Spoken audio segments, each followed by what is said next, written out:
ఏం చేస్తున్నారు? పనస్తోళ్ళలో curry. పనస్తలలో curry ఏమేమి కావాలో చెప్తారా?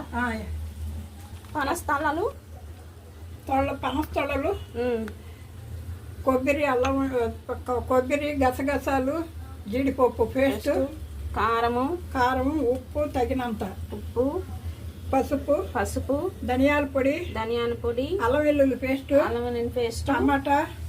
టమాటా, ఆవాలు, జీలకర్ర, యాలగ, లవంగ మొగ్గ, పట్ట, ఓకే, ఆనియన్స్, కరేపాకు బాగా పెట్టి ఆయిల్ వేసారు. ఆవాలు, జీలకర్ర, లవంగం, యాలగ, పట్ట, ఇప్పుడు ఉల్లిగడ్డ వేసారు. ఇప్పుడు కరేపాకు వేసారు.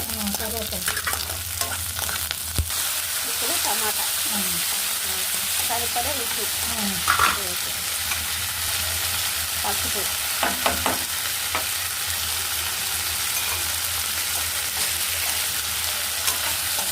అల్లం వెల్లుల్లి పేస్ట్ చేస్తారా? కొంచెం మగ్గాలి.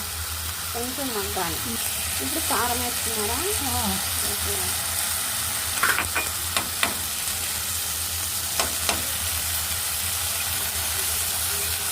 ధనియాల పొడి,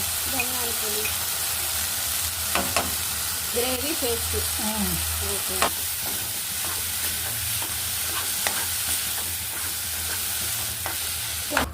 ఇప్పుడు ఏమేస్తారు? పనస్తోళ్ళలు. ఇప్పుడు పనస్తలలో వేసారా?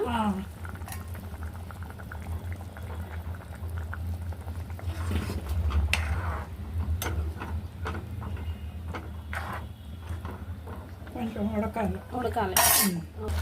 అయిపోయిందా అండి? అయిపోయింది, రెడీ. ఓకే, ఇంకా సర్వింగ్ బౌల్లో తీసుకోండి. అయిందా అండి? వేడి పనస్తోళ్ళ కూర కర్రీ.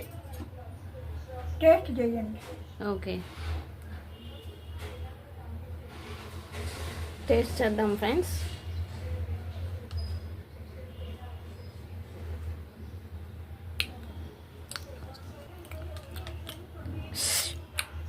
చాలా అంటే చాలా బాగుంది ఫ్రెండ్స్. మీరు కూడా ఒకసారి ట్రై చేసి పనస్తల కూర ఎలా ఉందో మాకు కామెంట్ బాక్స్లో చెప్పండి. ఓకేనా? బాయ్.